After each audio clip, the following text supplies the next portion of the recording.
Kano and its emirate. And before we introduce to you the new Emir of Kano in the person of Aminu Ade Bayero, with me in the studio to look into this brief history and the issue with the Kano Emirate as it stands now is a former presidential candidate of the ADP and the chairman of SIM, that is the Action Democratic Party, and the person of Yabaji Yusuf Sani. Yabaji Yusuf Sani, of course, is a recipient of many awards, and the latest of it is the United Nations Award for Humanitarian Services. Welcome to the studio of Television Nigerian, sir. Thank you very much for having me. All right. And now, let's go straight, sir. You have been a presidential candidate, and you should, by that status quo, know a little history about the country Nigeria and the geographical regions. Kano, as it is now, we have a new emir in Kano in the person of Ade Bayero. And what is it all about the Kano Empire and the dynasty of the Fula people, known today as the Fulanese? Yeah, well, like you rightly said, Kano is a historical city, and it is a town that symbolizes the conquest of the, if you like, the Fulani people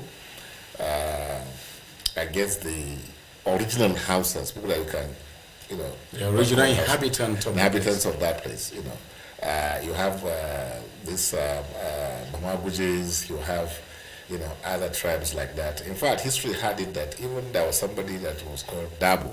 You hear of Dabo. Dabo was also from Niger State, actually, a town called Agay. It's Agay local government in Niger State. Dabo migrated from there to Kano, and he became one of the rulers too. So the point I'm trying to make is that from 99 here, when Bagauda became king, until 1804, when the Sokoto Caliphate now took over, you find that you had the original, people can say the aborigines of Kano. And then, so the dynasty you have today, which we are talking about, that started from 1804. Yes. That is the Sokoto Caliphate. And that is the dynasty that is ruling until the last emir that we have now, Sanusi, Lamido Sanusi, and then the new one that is there, Aminu Bayero. Yes. So it's a city that is really very prominent. You can easily say, even in the modern history of Nigeria, you can easily compare Kano with cities like Lagos in terms of the economy, progress, the impact of the city, to the economy of the north, if you like, to Nigeria as a whole. Lagos is very dominant when you talk about economic impact of Lagos to the south and also to Nigeria. The same way Kano is, because Kano, you have traders from even outside Nigeria. Yes, exactly. Coming Africa, coming to to Kano to trade and things. That's why it's an important in terms of history, in terms of trade, even socially, in terms of social makeup of the north, because you have the amalgamation of what I can call the Fulani and Hausa coming together, fusing into what you have today as Kanawas, kind of. Kanawas. Yes. Now, this emirate, today, is it a hybrid of both the Hausas and the Fulanis, or only a Fulani empire? Well, if you look at the north as a whole, there are, after the conquest, after the Sokoto Caliphate, that is the Usman Dan Fodio, the dynasty, which we call that. Which also extends to Kano. To Kano, you have Kano, Katsina, up to Niger, up to even Kwara. Okay. You have the Fulani rulers, emirs, in that place. So the same thing you have the Emir in Kano today is a Fulani, descendant, isn't it? Yes. So you can safely say yes, it's a Fulani empire, because they're being ruled by Fulanis, like you have in also other states or towns of the north. They have their original rulers, that is the traditional rulers that they had before the coming of the Fulanis. And those are the ones that you have about 57 rulers in Kano, really. Yes. 57. So, but of these 57, just about, I think, it's from 1804 to now, that you have, that is when the grandfather of this of the last of the dethroned Emir, Haji Sanusi Lamido Sanusi, the first. that is Muhammad Sanusi, about some 57 years ago, I think. He was 1963. 1963, yes, 57, 63 or something like that. He ruled and he was deposed. So it's a city that has a lot of history, in terms of what it represents in the Sokoto Caliphate, and what it represents in terms of the history of the North as it is, and what it represents also in the history of Nigeria. If you know, I mean, we have heard about, if you like, about two head of states from Kano, in the modern Nigeria as head of states. And so it's an important, city by that. And then this is why from Muhammad Sanusi, the grandfather of this Emir, to Ado Bayero, you find that up to Sanusi, Lamido Sanusi, they are very prominent rulers, in the north. They occupy a very high position in terms of I think Kano is about number 4, so in the hierarchy, that is in the Fulani hierarchy, All right. Yeah. Now, thank you, Alhaji Yabagiza. But I just have this question that I noted down, and I would like to ask. We have had histories of dethronement in the Kano Emirate, and what does it portend from our democratic dispensation and for other monarchies watching Kano being the commercial city and the commercial hub of, let me say, sub-Saharan Africa? What does it portend, this kind of dethronement? Other monarchies are watching us from other parts of the sub-Saharan nations and even in Nigeria within the region. So this subsequent dethronement, is it politics? What does it spell for Kano and the entire emirate? Well, you see, it has a lot of implications, and it goes to underscore the fact that there is an inbuilt conflict between the role of traditional institution and the role of the civil administration. I mean, of democratic government, in the sense of responsibilities and roles. You see, you cannot assign somebody responsibility without authority. Yes. And here you have given huge responsibilities to traditional rulers to keep law and order, to be your interface with the people, under democratic setting, and you do not give them the authority. They only have responsibility. So there you have a problem.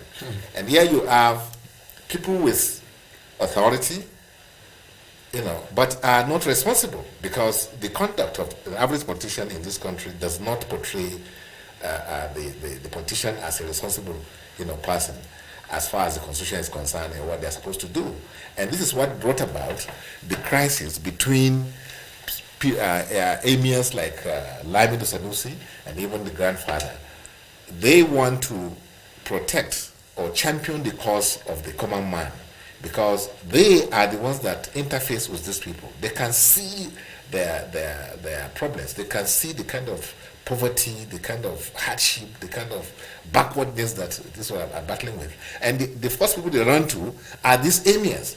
And this emir is handicapped because he doesn't have authority. He just have responsibility that, oh, take care of these guys, these people for us, and we politicians will now go about, enjoying the power and things like that. So this is why you cannot, unless you have people, emirs that are not as exposed or are not as outspoken, Those who will be like sycophants. Not sycophants per se, not sycophants. Stooges? Not stooges, not stooges. They are just living up to the expectations of the system, because the system gives you responsibility. Yeah. It doesn't give you authority, isn't it? Yeah. So if you accept it, you are accepting that responsibility that, okay, I cannot exercise any power, but I'm responsible for people. So, but people like Sanusi sees that, how can I be the one, suffering all these the problems? I'm the interface. I'm the first person that this will come to. If there's crisis in the city, the emir will be called upon to go and then intervene, to douse the tension or to, So then you see, that's why you don't have cases of dethronement under military administration. It's not common, because the military administration, they have found it very convenient to use the traditional institutions, to interface with, because they don't have the legitimacy, of power over the people, because they came through the barrel of gun, isn't it? Yeah. So they are an aberration, to the system. So when the military administration is in power, the traditional institution enjoys, more latitude, because they are respected more, because the military man does not go to campaign, and he doesn't need. They exercise some little authority. Yeah, they give them authority, because they get authority to them, because at that point in time, the military man doesn't need to go around in the campaigning. They are not in that. What am I trying to say? They are not fishing from the same pond. Yes. But the politician and the traditional ruler, they are fishing from the same pond.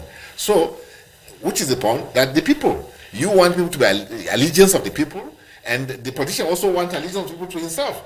And the politician does not want you to exercise your power, to the people to decide that, okay, they don't want you to tell them what you want, or for the people to do what you want. What you know is in the best interest of the people. I had an experience too of what has happened to Lamido Sanusi. I know there was a time in United States I came out. I was actually asked to come and contest for this senatorial position. And then when I came out, the emir then, because the emir knows that I am more competent than the candidate of the party in power at that time. So the emir came out on a video like this, and he told him that, please vote for this person, because I know what this person can do. And he got the emir into trouble, really. It was just that by the intervention of some other people, otherwise they wanted to dethrone him. So, but why did he do that? He did that because he said, okay, we have a representation in the Senate, and this man is not competent. He's not representing us. And I'm the one suffering, the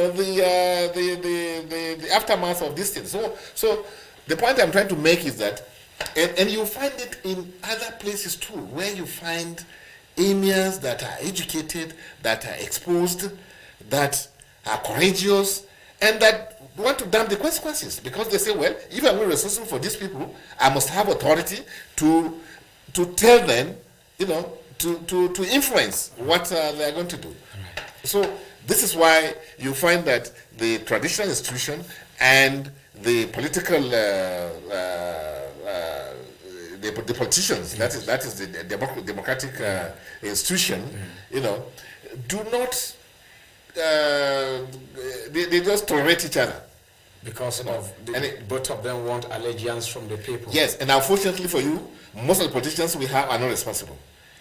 They steal people's money, they do all sorts of things, and they still say that they shouldn't talk. All right, Alhaji Yabagi Yusuf, I think we will take a little short break from here, and when we come back, we will discuss on the new Emir of Kano, in the person of Aminu Adebayo.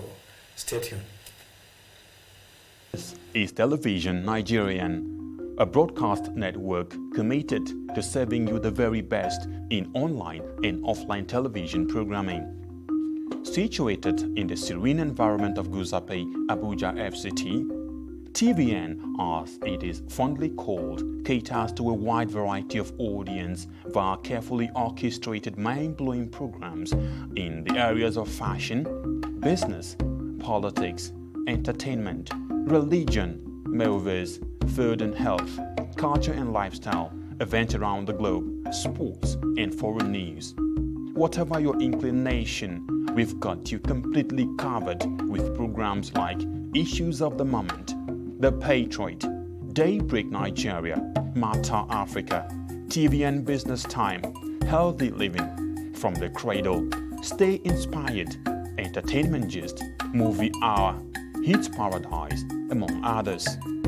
All designed to keep you thoroughly informed, entertained, at the edge of your seats and yearning for more. A tour around our domain will reveal a highly dedicated staff force and a state-of-the-art facility and equipment for high-definition quality broadcast, making our station your number one choice in advertising your business and propagating your ideas. We are currently on NightComSat doing our test transmission for takeoff in the nearest future. Television Nigerian is located in Nigeria at Television Nigerian House, Guzape Hilltop Mansion, beside Guzape White House, Guzape Abuja FCT, and in the United Kingdom at 45 Ancient House, 48 Aerodrome Road, Beaufort Park, Colindale, London. For inquiries,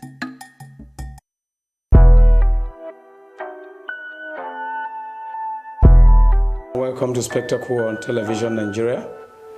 I am your host, Daniel Atai.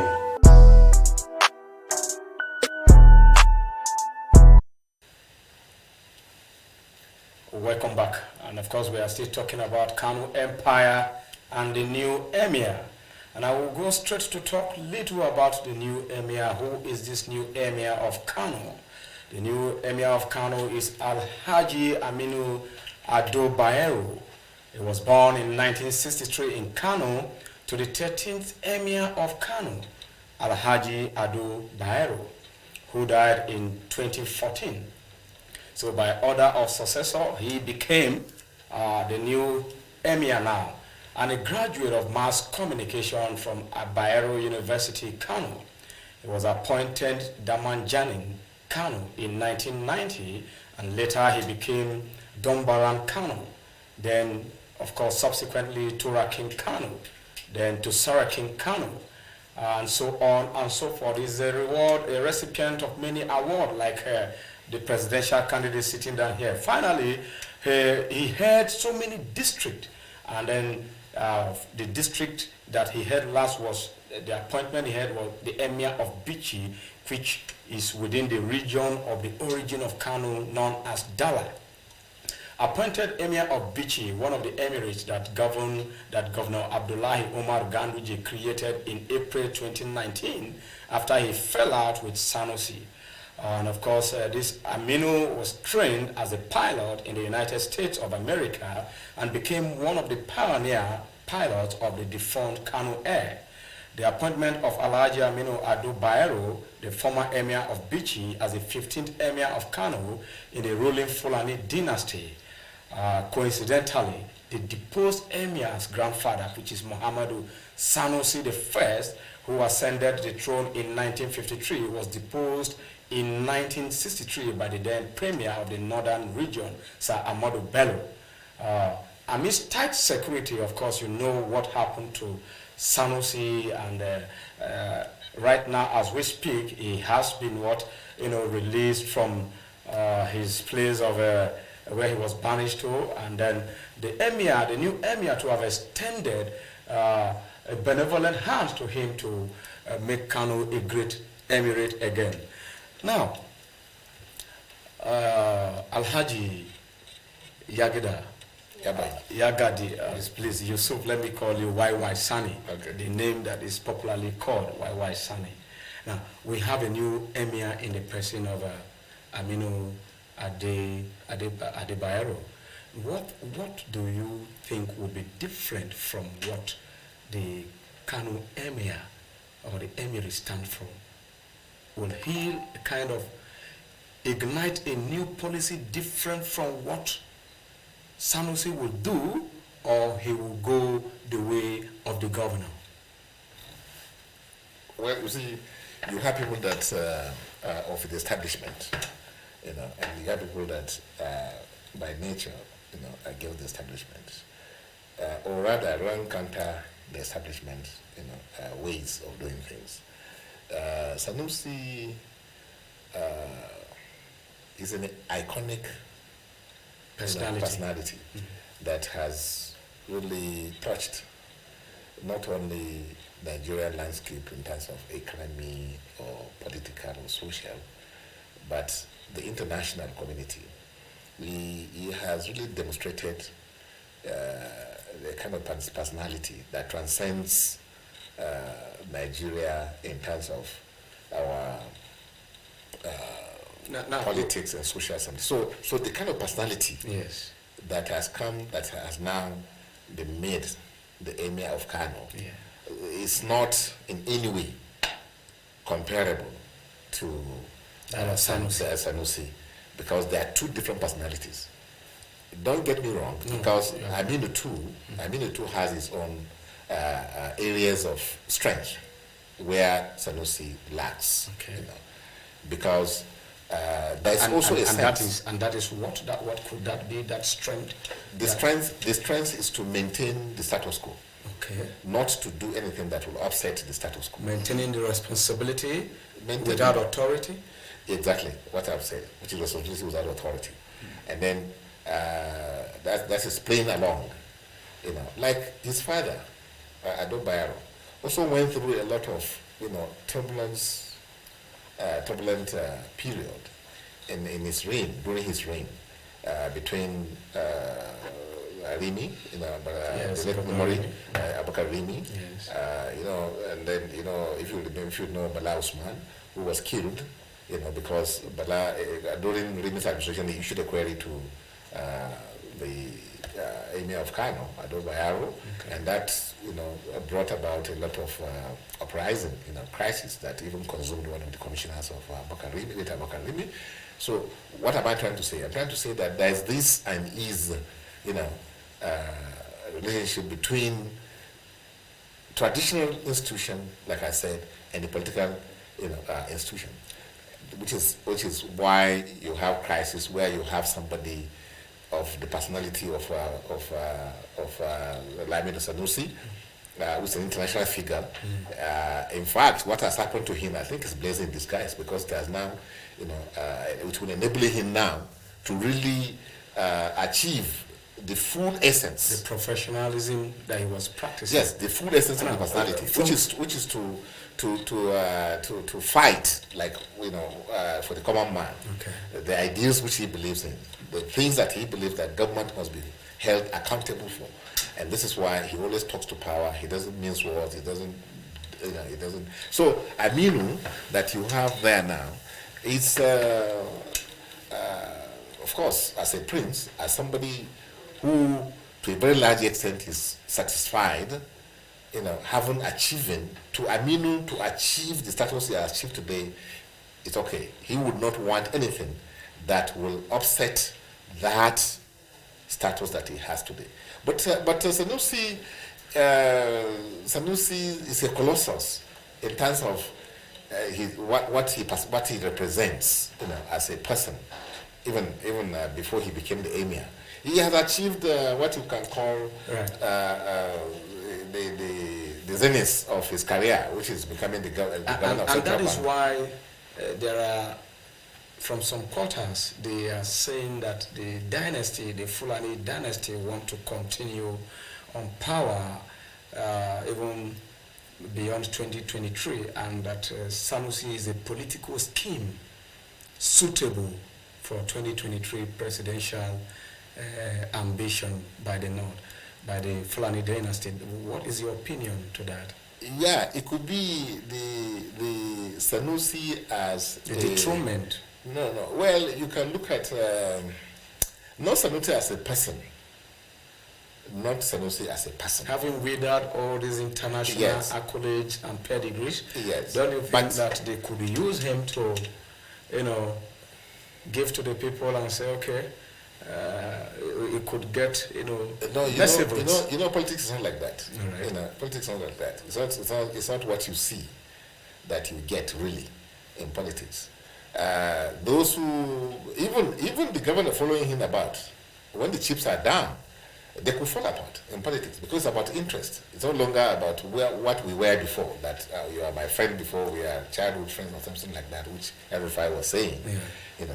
But when the chips are down, and Sanusi now wants to come into the what do you call it, into the arena of politics, you will find a lot of crisis. Yes, and you also have to sit Sanusi's candidature against President Buhari's wishes, or what President Buhari, as a president, leaving power, would want to bequeath to Nigerians, because that's what we call self-preservation, and there's no love lost between President Buhari, Ganduje, and if you like, SLS, Sanusi, Lamido Sanusi, and haven't done what they did to Lamido Sanusi, they'll be afraid that if this man becomes the president of this country, how are we sure he's not going to, take pounds of flesh, vengeance. Yes, vengeance, and a human nature. So there'll be that,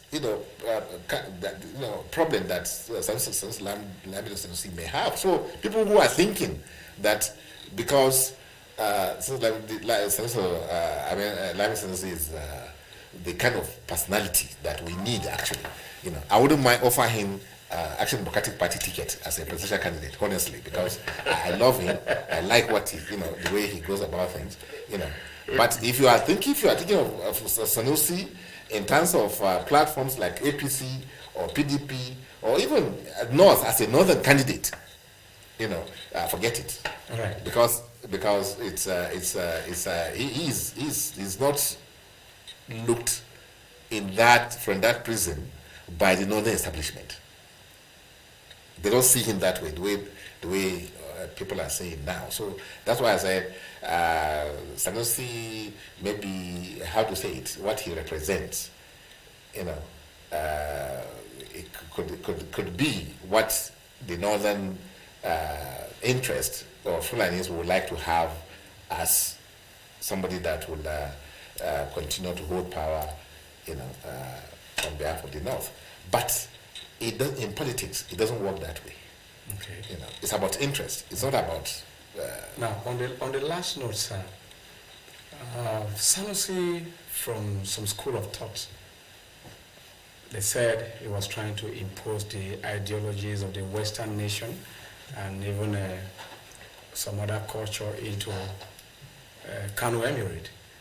And looking at the rate of poverty in Kano and the education backwardness also in Kano State, do you think the Emirate now will do better to alleviate these quagmires that the Kano people found themselves, especially the youth of Kano? Well, it's not only Kano, like you know. Yeah, but it's highly predominant, yes. And the Al-Majiris, yes. and the issues. Yes. We know that Ganduje have offered them free education, yes. and compulsory yes. education. But, yes. What Sanusi was talking about, yes, education. The message. And so we are rounding up. Yeah. We just have 3 minutes. Okay. So, do you think that the narrative will change? The Emirate will do better now, opposed to doing better, eliminating poverty and what Sanusi as if you look at it, to me it's like a theme, that we have to now develop. Sanusi is a theme for Northerners or Nigeria as a whole. He is no longer the Emir. Now we have Adebayero. No. I understand. No. Okay. You see, I've already defined to you what Aminu represents. Yes. In terms of the man of establishment. Yes. Isn't it? Yeah. If you go by even the style of rulership of his father, late father, it's the same thing. The late father also was a man of establishment. Even though he had a lot of crisis with them, but he managed it. And I know Aminu will manage the relationship with the government, to to ensure that that peace is maintained. But the point I'm trying to make is that it's a wake-up call for Sanusi. Is a wake-up call to all Nigerians, particularly the Northerners, that we need to go beyond, this marriage of convenience between the traditional institution and the political class that we have today. We must change. We must bring about. We must change the narrative of Kano State. And narrative of the North, Kano State and the North. Okay. That we must go beyond APC and PDP. Okay. We must now find platforms that can throw up people like Sanusi, not necessarily Sanusi himself, but people like Sanusi who will be able to represent the masses properly, like Action Democratic Party, ADP. Okay. We are for that kind of. So we are waiting for you to come for the advert, and then we will now give you the platform. We will do that. We will do that. But I'm telling you that what Sanusi represent is that North needs somebody that will be courageous, that can look at the establishment and talk to power, hold power accountable, tell them the bitter truth, to change the narrative. Because what have come out is that what has come out from. That's why I said Sanusi is a thing. Even the Southerners are now calling for Sanusi to come out as a president. So there is no question of that zoning anymore. Okay. So which is to tell Nigerians are not looking for any tribal sentiments or anything, or religious bigos. No. All right. They want something that can deliver. All right, Alhaji, you have spoken well today on Spectacle from our studio of Television Nigeria, and I've been talking with YY Sani, the national chairman of the ADP and its presidential candidate in the election of 2019. And Spectacle will stop here today. You can drop your comments on our social media platforms as they are shown on the screen, and wherever you want us to serve you better, Spectacle is available to give you your social, political and economic blueprint, visions, and even your antecedents. Thanks for watching. I have been Daniel Atai.